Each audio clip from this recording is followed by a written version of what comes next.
matalo, may mananalo, kaya siguro is lesson learned.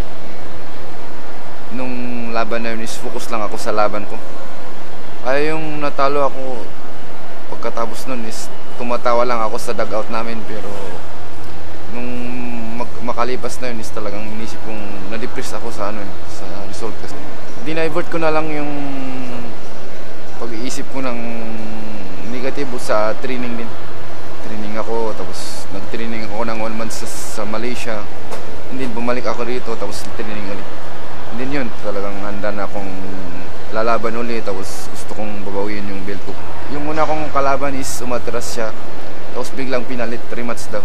Nagulat ako ng konti na masaya, and focus na akong mag-training talagang babawiin.